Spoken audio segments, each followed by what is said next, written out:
Boa noite, meus irmãos, graça e paz. Nós estamos estudando sobre o domínio próprio e parece que a gente está sendo testado, né? O pastor Farley falou no domingo passado que antes de sair de casa, algumas coisas aconteceram lá. E hoje eu vindo para a igreja, já atrasado para o culto, um caminhão quebrado ali no viaduto. E agora o playback não funciona. Então, vamos ver se na próxima quarta-feira, que vai falar sobre isso também, se a gente vai pedir música no Fantástico, né? Bom, meus irmãos, eu não sei quem estava aqui na quarta-feira passada. Quantos estavam aqui na quarta-feira passada? Bom, nós iniciamos esse estudo sobre o poder do domínio próprio. E eu não sei para quem estava aqui ou quem assistiu o culto em casa, percebeu que o pastor Roberto ele fez um questionário aqui, né? Ele trouxe algumas questões para a gente responder. E eu sei que teve uns aí que passaram aí, né, ali na média. O pastor Vitor disse que passou bem aí, né? Eu pedi revisão da prova dele. Mas eu não sei se você conseguiu refazer esse questionário em casa, né? Trabalhou sobre o tema ao longo da semana e pôde refletir um pouco sobre esse domínio próprio. Mas a verdade é que domínio próprio não é algo fácil, né? Se a gente parar para pensar, tem algo na nossa vida, alguma ação, algum desejo, algum impulso que a gente talvez não consiga ter total domínio dele. Mas é assim mesmo, faz parte da nossa humanidade. Talvez se você não consiga achar nenhum ponto da sua vida que você não tem problema com o domínio próprio, talvez seja o seu próprio orgulho aí que está fora de controle. Então hoje a gente vai falar um pouquinho sobre o domínio próprio como fruto do Espírito. Então eu queria que você abrisse aí a sua Bíblia, por favor. Hoje não vai ter texto projetado, então hoje a gente vai fazer da forma antiga. Então deixa a Bíblia, por favor, aberta em Gálatas, texto bastante conhecido. Gálatas capítulo 5, a partir do versículo 16.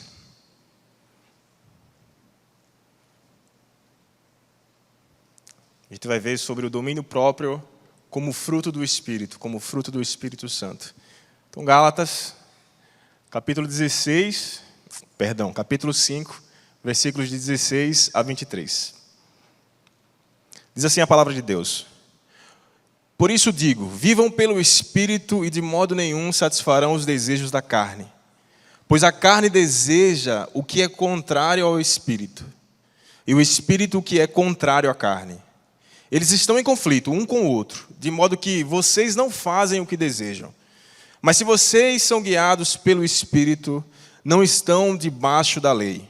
Ora, as obras da carne são manifestas: imoralidade sexual, impureza e libertinagem, idolatria e feitiçaria, ódio, discórdia, ciúmes, ira, egoísmo, dissensões, facções e inveja, embriaguez, orgias e coisas semelhantes. Eu os advirto, como antes já os adverti, que os que praticam essas coisas não herdarão o reino de Deus. Mas o fruto do Espírito é amor, alegria, paz, paciência, amabilidade, bondade, fidelidade, mansidão e domínio próprio. Contra essas coisas não há lei. Vamos orar mais uma vez? Pai querido, muito obrigado por essa oportunidade de estarmos aqui na Tua casa, reunidos juntos, Pai, como família, como comunidade, Pai, para ouvir a Tua palavra. Que o Senhor fale agora aos nossos corações, que o Teu Espírito nos toque, Pai, e que as palavras ditas aqui não sejam palavras minhas, mas que sejam palavras que estejam de acordo com a Tua vontade e com a Tua palavra. Essa é a oração que nós fazemos em nome do Teu Filho amado Jesus Cristo. Amém. Bom, antes de mais nada, para a gente falar um pouquinho sobre o domínio próprio, à luz do fruto do Espírito, eu queria falar com vocês um pouquinho sobre a carta aos Gálatas. É importante, porque toda vez quando vamos ler uma carta no Novo Testamento, nós precisamos ter em mente que o apóstolo Paulo, o apóstolo Pedro, o apóstolo João, escreveu essa carta para alguma comunidade. Nesse caso aqui, Paulo escreve para os Gálatas, para as igrejas da Galácia. Alguns estudiosos do Novo Testamento, eles têm alguma dúvida quando essa carta foi escrita. Então há uma grande discussão, se antes ou após o Concílio de Jerusalém. Não sei se você já leu a respeito, mas em Atos, no capítulo 15, o Lucas vai trazer para a gente aquilo que foi o Concílio de Jerusalém, que foi o seguinte: a igreja de Jesus começou a crescer, e graças a Deus por isso estamos aqui hoje. Mas cresceu em duas frentes, entre os judeus e entre os gentios. Paulo foi designado pelo próprio Cristo como apóstolo aos gentios, e Pedro como apóstolo aos judeus, ou aos da circuncisão, e Paulo como os da incircuncisão, os incircuncisos. Quando Paulo prega para aqueles gentios, a grande dúvida era se eles precisavam praticar as obras da lei, que seriam circuncisão, eles teriam algumas dietas alimentares estritas e guardar alguns dias santos. E isso trouxe para aquela comunidade alguns desentendimentos. Então, os apóstolos, os presbíteros, se juntaram e fizeram esse concílio. E decidiram o seguinte: se você é gentio, não é judeu, não precisa se circuncidar. Você só precisa se abster da imoralidade sexual e não comer comidas sacrificadas a ídolos ou a deuses. Isso foi o que foi dito lá. Paulo ele pregava dessa forma. Paulo, quando ele falava aos gentios, ele trazia essa informação. Agora, a justiça de Deus foi revelada em Jesus. E agora vocês que querem seguir o Messias Jesus, que não são judeus, não precisam praticar essas obras da lei. Vocês precisam ter a fé em Jesus. Só que quando Paulo leva isso para a Galácia e depois ele sai, ele ouve algumas histórias daquele povo que alguns judaizantes tinham levado para ele um novo evangelho. Então, Paulo ele leva um evangelho, que era o evangelho da graça de Jesus, só que ele soube que alguns judaizantes levaram um evangelho diferente. Eles levaram um evangelho que deveria ser um evangelho de voltar às práticas da lei. É como se eles falassem assim, Paulo trouxe para vocês um resumo do evangelho, mas para vocês realmente, de fato, serem inseridos no corpo de Cristo, no corpo de Deus, vocês precisam agora praticar as obras da lei. Principalmente, vocês precisam se circuncidar. Essa da carta aos Gálatas é uma das cartas das mais iniciais do ministério de Paulo. Alguns discutem se foi a primeira ou a segunda carta do apóstolo. E a gente pode perceber, se você não leu a carta, leia em casa, porque ela tem um tom bastante forte. Paulo, ele não passa a mão na cabeça dos Gálatas. Paulo ele bate para valer nos Gálatas lá, porque eles estavam começando agora a dar ouvidos àquele outro evangelho. Ele vai falar, vocês são insensatos, quem foi que enfeitiçou vocês? Vocês deram ouvido agora para outro evangelho, e qualquer um que pregue outro evangelho, diferente daquele que eu te falei, que é o evangelho de Jesus, que eles sejam amaldiçoados. Inclusive, se for eu que pregue esse evangelho, ou até anjos que preguem isso para você. Então, Paulo ele escreve essa carta para isso, porque agora ele vê facções, separações dentro da igreja. Então, é bom a gente ter em mente, quando lê a carta aos Gálatas, que Paulo está falando aqui para a unidade da igreja. Mas, além da unidade da igreja, Paulo está falando agora da justificação pela fé, e não por obras, como eu falei. Só que, para Paulo, fé não é apenas a gente acreditar. Fé não é apenas a gente ter um conceito correto daquilo que é Deus. Não é apenas dizer assim, Deus é o Pai Criador, Jesus é o nosso Salvador, o nosso Mediador, e o Espírito Santo, o nosso Consolador. Não é apenas isso. Se falarmos apenas esses conceitos e não praticarmos as obras de Jesus, a nossa fé é morta. Se a gente não praticar boas obras, obras de justiça, obras de arrependimento, que mostram que fomos realmente arrependidos, somos arrependidos e convertidos ao Cristo, nada disso, nenhum conhecimento, ele vai ser suficiente para dizer que somos de fato filhos e filhas de Deus. Então Paulo ele vai falar sobre isso nessa carta. Ele vai dizer o seguinte, para com isso, não precisa mais ficar escravo da lei. Agora vocês são servos de Jesus. A lei, ela foi uma tutora até revelar quem era Jesus. Uma vez Jesus que foi revelado, agora nós precisamos seguir a lei do nosso Senhor Jesus Cristo. Então, Paulo, se a gente pudesse resumir qual é o tema de Gálatas, eu diria que o tema de Gálatas é a liberdade no Espírito. E é uma liberdade no Espírito que nos traz algumas implicações como cristãos. Como foi dito, ser cristão não é apenas falar a coisa certa. Ser cristão não é apenas crer na coisa certa. Mas ser cristão também é agir da forma que Cristo nos ensinou a agir. Então, Paulo ele vai dizer o seguinte, a liberdade verdadeira é você estar livre da lei, mas também livre da carne. E aqui é importante sabermos o que Paulo está chamando de carne. Paulo fala de carne várias vezes em seus escritos. Mas aqui, quando ele contrasta carne e espírito, ele quer contrastar a antiga natureza. Em Romanos ele chama a natureza em Adão, e é a nova natureza, agora a natureza em Cristo. Quando ele fala, não viva mais pela carne, ele quer dizer, não viva mais de acordo com a antiga natureza.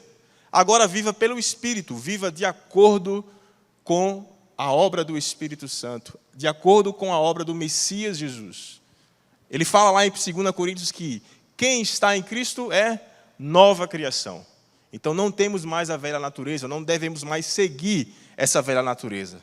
Então ele fala isso ao longo dos capítulos 1, 2, 3 e 4 de Gálatas. Ele meio que conceitua isso. Mas quando ele chega aqui, no capítulo 5, ele vai fazer aquilo que chamamos de parênese, que é o quê? Uma exortação.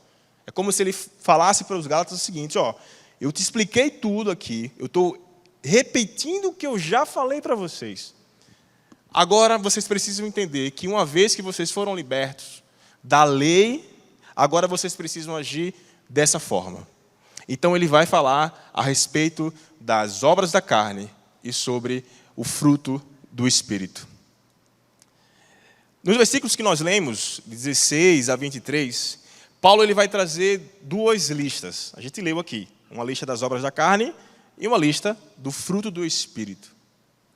Paulo ele é conhecido por trazer essas listas. A gente pode ler em Romanos essa lista, em Colossenses também, algumas listas. Não quer dizer que tudo está resumido aqui. É como se as obras da carne fossem só isso e o fruto do Espírito fosse apenas isso. Tem algumas características do Espírito Santo, de Jesus Cristo, que Paulo não traz aqui. Mas ele está trazendo situações específicas para aquela comunidade que também são de grande valia para a gente hoje. Só que Paulo ele não traz isso novo. Não é nada novo trazer uma lista de virtudes e de vícios. Todos os judeus, assim como os moralistas daquela época, os greco-romanos, os filósofos, eles reconheciam que todo ser humano ele tinha essa pretensão para o pecado. E sabia que ocorria de fato transgressões. As pessoas faziam transgressões. Então, o que era desejável era a capacidade do ser humano de combater essas transgressões, combater essas inclinações ao pecado. Inclusive, os próprios judeus, eles falavam sobre isso. Os rabinos diziam que todo ser humano ele tem um instinto bom e um instinto mau. Nós precisamos não ouvir o instinto mau e ouvir o instinto bom. E como é que a gente vai fazer isso? Aí eles falavam, vocês precisam entender e fazer cumprir a lei de Moisés. Aí Paulo, aqui em Gálatas, vai dizer, não. Vocês não vão ser livres apenas cumprindo mandamentos. Vocês serão livres se o Espírito realmente fizer vocês livres. Se o Espírito libertar, se Jesus Cristo, através do Espírito, libertar vocês, aí verdadeiramente vocês poderão ser livres. Então, Paulo ele subverte o entendimento. E ele contrasta aqui. Vocês estão vivendo dessa forma. As obras da lei são essas e são manifestas. E vocês agora precisam agir de acordo com o fruto do Espírito, agir de acordo com o Espírito Santo. E aí ele vai trazer essa lista aqui, vai falar sobre esse fruto do Espírito que muitas pessoas traz uma analogia ou traz uma ilustração de uma tangerina, né? Como se fosse um fruto com vários gomos, ou então um diamante, que é uma única pedra, mas várias faces. É como se, quando o Espírito Santo ele frutificasse em nossa vida, a gente teria todas essas características aqui. E uma delas é o domínio próprio. E aí, o domínio próprio, a palavra grega que vai dizer que é ekrateia. Ekrateia quer dizer o quê? Krateia, poder. Eg vem de ego, que quer dizer eu. Então é um poder sobre eu mesmo.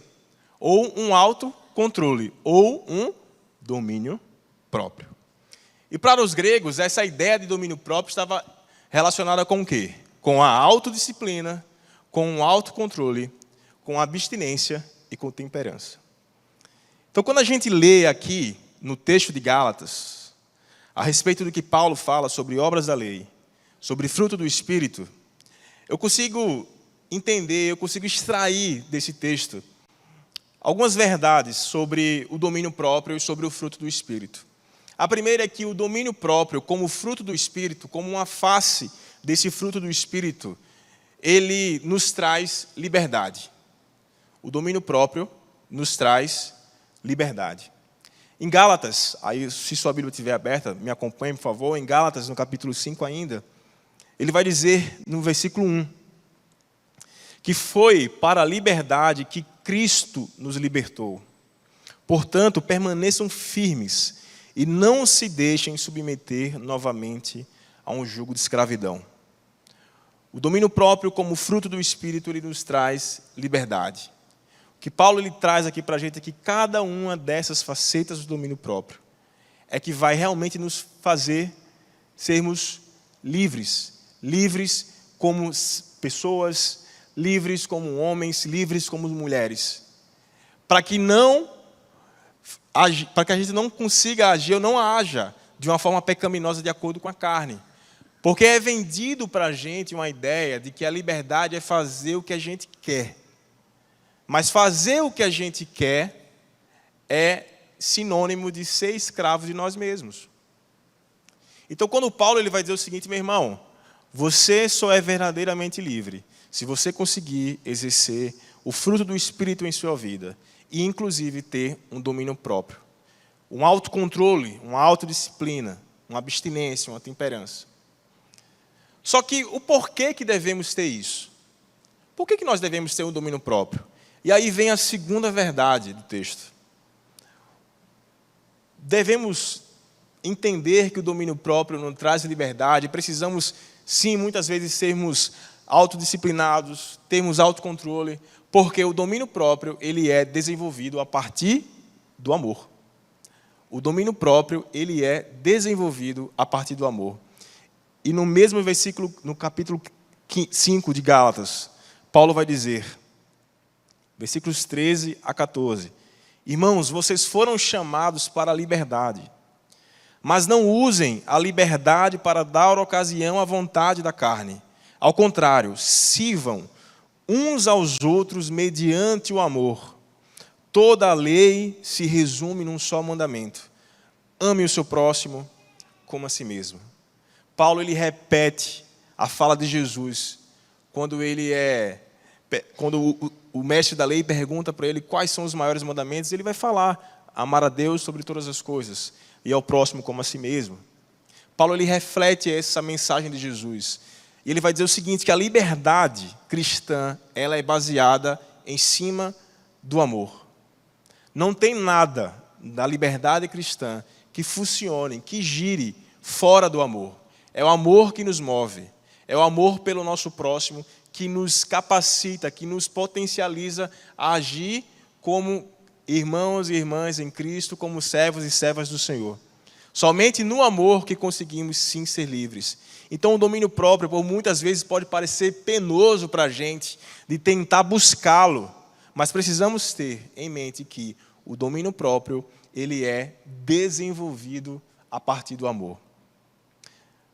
A gente pode se perguntar que, tudo bem, o domínio próprio traz liberdade, entendi. O domínio próprio precisa ser desenvolvido a partir do amor, mas eu não consigo ter domínio próprio. Aí, a terceira verdade que a gente encontra está no ensinamento de Jesus Cristo. Em João, no capítulo 15, versículo 4 e versículo 5. Jesus ele vai dizer o seguinte, João 15, 4 e 5. Permaneçam em mim e eu permanecerei em vocês. Nenhum ramo pode dar fruto por si mesmo, se não permanecer na videira. Vocês também não podem dar fruto, se não permanecerem em mim. Eu sou a videira e vocês são os ramos. Se alguém permanecer em mim e eu nele, esse dá muito fruto, pois sem mim vocês não podem fazer coisa alguma. Só conseguimos produzir o fruto do Espírito Santo se estivermos na videira que é Jesus Cristo. E a metáfora que Paulo traz aqui de obras e de fruto é muito peculiar, porque o fruto, ele não depende da gente. O fruto é do Espírito, é desenvolvido na minha e na sua vida. E é desenvolvido a partir dessa comunhão com Jesus Cristo. Paulo vai falar aqui no capítulo 4, no verso 19, que ele sofre dores de parto, até que Cristo seja formado nos Gálatas. Paulo ele vai usar essa imagem de uma formação de Cristo na vida das pessoas. Está deixando muito claro aqui para mim, para você, meu irmão, minha irmã. Só conseguimos desenvolver o fruto do Espírito Santo mediante a obra e mediante a pessoa do nosso Jesus Cristo, a partir do próprio Espírito Santo em nossas vidas. Então precisamos ter em mente sempre isso. Nós, na videira, que é Jesus, certamente produziremos frutos, boas obras, para glorificar o nosso Pai que está no céu. Para concluir, eu queria trazer uma ilustração de uma planta, né? Porque um fruto vem de uma planta, né? Vem de uma árvore. Eu não sei quantas irmãs aí, ou irmãos também gostam de planta. A minha esposa, por exemplo, agora é uma apaixonada por plantas. Inclusive, estamos fazendo hoje 14 anos de casados. Vou comprar uma planta para ela. Não. Mas quem cuida de planta, quem gosta de planta, sabe que a planta precisa de algumas coisas para sobreviver, para frutificar, para ficar sempre verdinha ali, bonitinha. Algumas dessas coisas, nós podemos fazer uma ilustração, uma analogia com o que a Bíblia nos revela. Toda planta precisa de luz, certo? Toda também é muito forte, né? Tem algumas que, se tiver muito sol, queima. Mas a planta precisa de luz. E a palavra do Senhor vai dizer que Deus é essa luz. Em 1 João, capítulo 1, versos 5 a 7, vai dizer o seguinte: esta é a mensagem que dele ouvimos e transmitimos a vocês. Deus é luz, nele não há treva alguma. Se afirmarmos que temos comunhão com ele, mas andamos nas trevas, mentimos e não praticamos a verdade. Se, porém, andamos na luz, como ele está na luz, temos comunhão uns com os outros.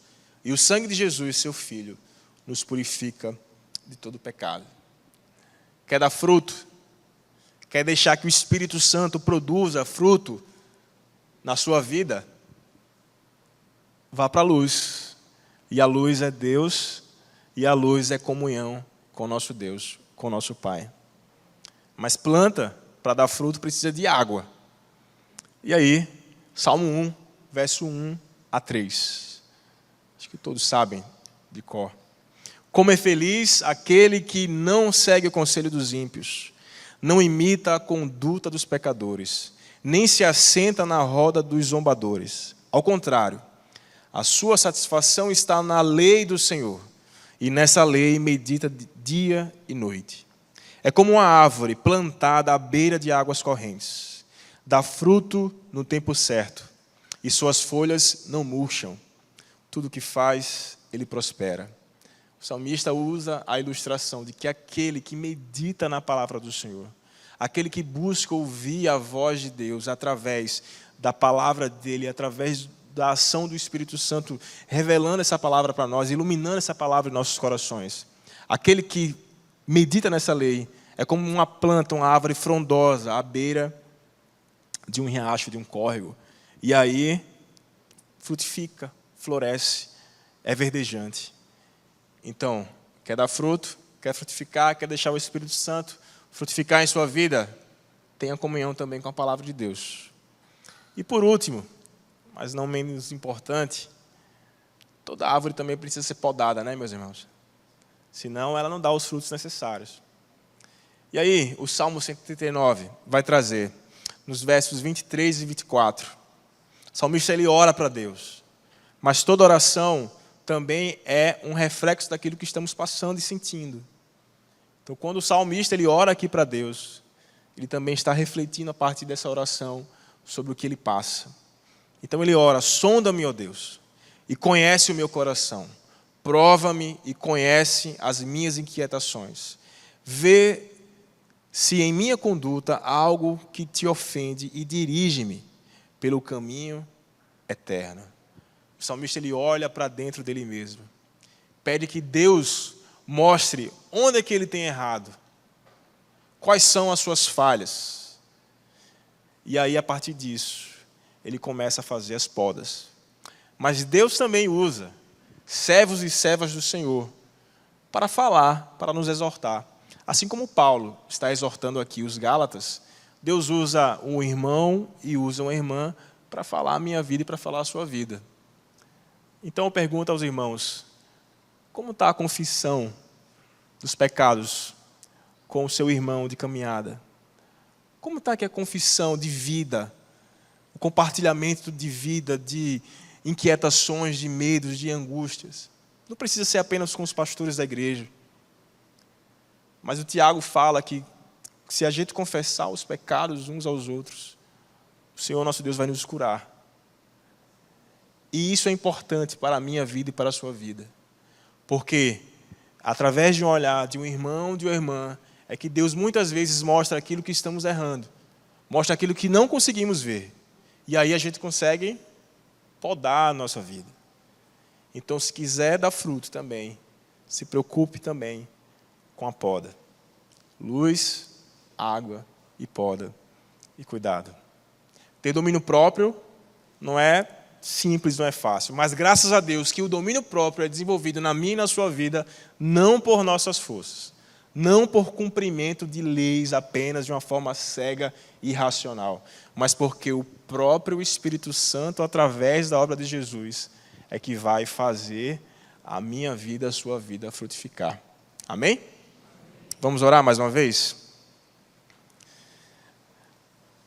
Pai querido, muito obrigado, Pai. Muito obrigado porque o Senhor é um Deus que ainda fala aos nossos corações. Obrigado pelo Teu Espírito Santo em nossas vidas, Deus.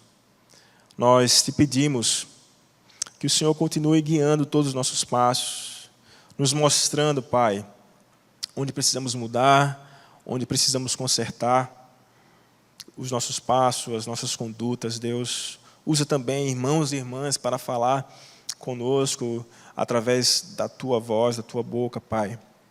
Nós te pedimos, Deus, que o Teu Santo Espírito frutifique em nossas vidas. Que possamos, sim, ser crentes que mostrem ao mundo a Tua luz, que mostrem ao mundo as Tuas boas obras, Pai, para que cada vez mais pessoas possam se converter ao Teu Evangelho, Pai, e a partir disso serem pessoas transformadas, melhores pais, mães, irmãos e irmãs, pessoas do trabalho, Deus. Nós acreditamos que só a Tua graça, só a Tua palavra é capaz de mudar o mundo, Pai. Nós acreditamos que o Teu poder pode transformar qualquer situação. Então, trabalhe em nossas vidas, Pai, que possamos ser esse canal da Tua palavra na vida dos nossos irmãos e irmãs. Essa oração que nós fazemos em nome de Jesus Cristo. Amém. Amém. Tem um momento de gratidão aqui, vai ter, pastor Luiz Carlos, sabe dizer? Não. Então, se não temos, a Ana Lília está convidando a comemorar os 14 anos lá atrás. É brincadeira. Vai ter só o mesmo lanchinho de sempre, mas é o momento de podermos nos reunir, podemos até praticar a mensagem de hoje e falar da nossa vida e compartilhar a nossa vida, um momento de comunhão lá atrás. Para você que nos acompanha em casa, que a boa mão do Senhor esteja sobre a sua vida. Amém? Com oração em silêncio, a gente se despede desse local.